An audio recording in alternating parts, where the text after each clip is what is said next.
Assalamualaikum warahmatullahi wabarakatuh. Salam tukang kayu hebat luar biasa.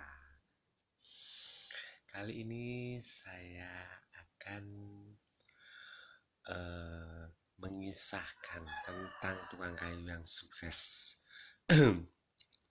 Yaitu kisah sukses Dian Ski ekspor mainan kayu hingga ke Amerika Serikat.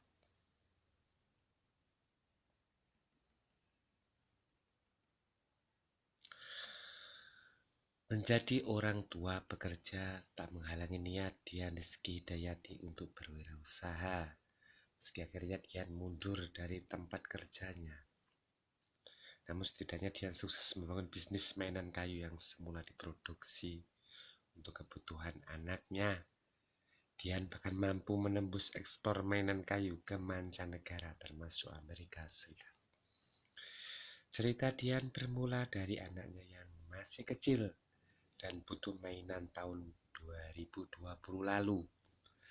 Sebagai orang tua, Dian berusaha mencari mainan anak yang aman bagi kesehatan anaknya. Perlu diketahui, ada banyak mainan yang beredar di pasar tidak sesuai dengan standar keamanan anak. Mulai dari penggunaan material yang berbahaya, juga mutu kualitas yang tidak terjamin. Awalnya, Dian mencari mainan dari kayu. Nah, ternyata sedikit yang menjualnya, kata Dian. Di sisi lain, material kayu terbilang berlimpah di Indonesia. Baik itu material kayu jati, kayu mahoni, terem besi, dan lain sebagainya. Adapun material kayu yang digunakan untuk mainan kayu anak itu rata-rata adalah material kayu yang terbuang atau limbah dari industri mebel. Dari sinilah Dian melihat peluang untuk memproduksi mainan kayu tersebut. Namun karena tak punya pengetahuan soal mebel atau produksi kayu, apalagi desain, terpaksa Dian membeli mainan impor yang dibeli dengan harga mahal. Namun impor dilakukan untuk riset produk. Dari produk yang diimpor itulah Dian kemudian memproduksi mainan sendiri yang menyerupai produk impor. Namun memang tak banyak tukang kayu di Indonesia yang mau dan suka memproduksi mainan anak yang berukuran kecil tersebut.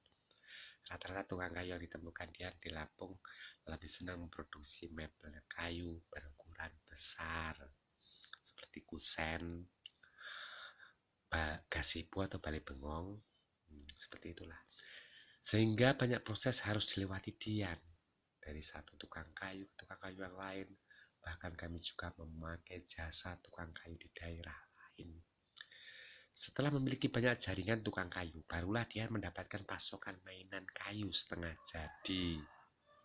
Mainan kayu yang sudah dibentuk menyerupai buah, makanan dan bentuk tertentu itu dibawa ke Lampung. Kemudian Dian memberikan sentuhan terakhirnya dengan cara dicat, diwarnai, kemudian dikemas. Produk itu ternyata disukai oleh anaknya. Jika anaknya suka, tentu ada banyak anak-anak lainnya juga suka.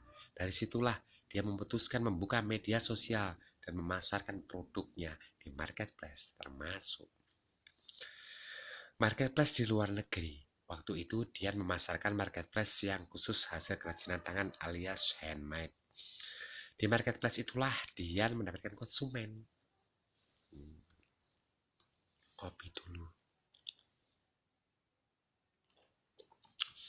Pelanggan saya terbanyak dari Amerika Serikat atau AS, kata Dian. Yang menarik, kebanyakan pembeli Dian di luar negeri bukanlah pengguna akhir, melainkan toko handicraft yang juga ikut menjual produk tersebut. Lebih murah dibandingkan menjual retail, tetapi tetap harga untuk pasar luar negeri lebih menggiurkan. Kini Dian memiliki banyak reseller dari Amerika Serikat, Singapura, Jerman, Australia, dan banyak lagi. Selain memproduksi mainan kayu populer seperti kayu berbentuk buah-buahan, Dian juga memproduksi mainan kayu anak berbentuk rumah-rumahan dan beraneka bentuk lainnya. Ternyata produk saya itu dihargai di luar negeri, katanya. Salah satu syarat akan mendapatkan kepercayaan konsumen adalah kualitas produk mainan harus bermutu dan berkualitas. Untuk itu, dia berusaha menggunakan produk dan bahan terbaik untuk mainannya, mulai dari penggunaan kayu jati terbaik, dan juga menggunakan bahan cat yang aman bagi anak. Tak hanya itu, dia juga melengkapi sertifikasi kayu ramah lingkungan untuk produknya, juga mendapatkan kualitas produknya, salah satunya Standar Nasional Indonesia atau SNI. Produk mainan Dian sudah memiliki sertifikasi SNI, yang artinya sudah melewati serangkaian tes dari Otoritas Standar Nasional Indonesia. Selain memiliki sertifikasi mutu, Dian juga terbantu dengan promosi lewat pameran yang digelar oleh Bank Rakyat Indonesia lewat Expo Brilliantpreneur 2021. Dian bilang, selain mendapatkan promosi, mereka juga mendapatkan banyak pelatihan dan pengetahuan bisnis. Daripada pekerjaan kantor yang tidak bagus, lebih baik saya mundur dan fokus berwirausaha. Jelas Dian, sekedar gambaran tahun pertama beroperasi, dia baru mendulang pendapatan 390 juta. Namun 2021 penjualannya naik hingga 1,17 miliar. Kenaikan penjualan yang terjadi saat pandemi itu karena Dian mendapatkan pesanan dari perusahaan susu anak Enfagrow sebanyak 3.000 produk. Untuk tahun ini Dian menargetkan bisa mendulang pendapatan 2 miliar lebih. Target tersebut diharapkan bisa tercapai dari penjualan ekspor dan juga penjualan di dalam negeri. Begitu juga penjualan untuk korporasi yang diharapkan Dian bisa memesan lebih banyak tahun ini. Dia yakin pasar mainan kayu memiliki potensi pasar yang besar di dalam dan di luar negeri, khususnya Amerika Serikat, Australia, Singapura, Australia, Korea Selatan, Cina, Hong Kong, dan Taiwan. Nah, begitulah kisah Dian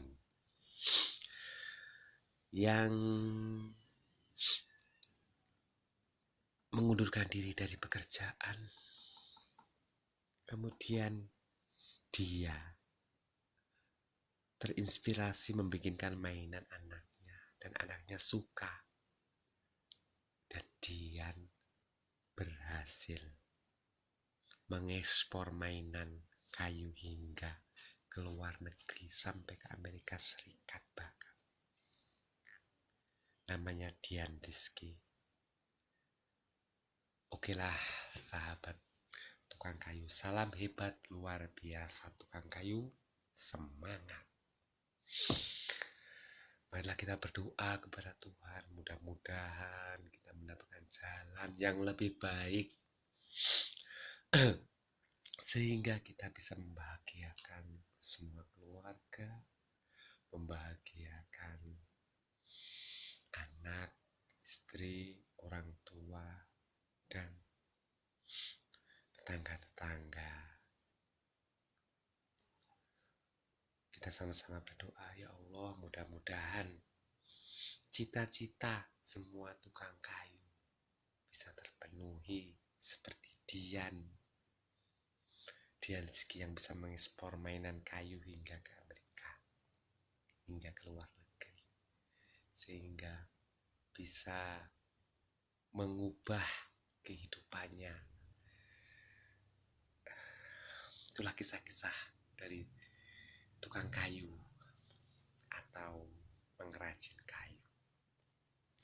Mudah-mudahan bermanfaat dan menginspirasi bagi kita semua. Kegagalan adalah awal daripada keberhasilan. Jangan takut gagal. Gagal 1, 2, 3, bahkan sampai 1000 kali, masih kita semangat. Kegagalan adalah langkah untuk menuju kesuksesan. Salam tukang kayu hebat luar biasa. Jangan lupa like dan subscribe. dan ikuti video-video saya selanjutnya tentang kisah-kisah tukang kayu dan tentang ilmu perkayuan. Kita berbagi. Salam hebat tukang kayu luar biasa. Assalamualaikum warahmatullahi wabarakatuh.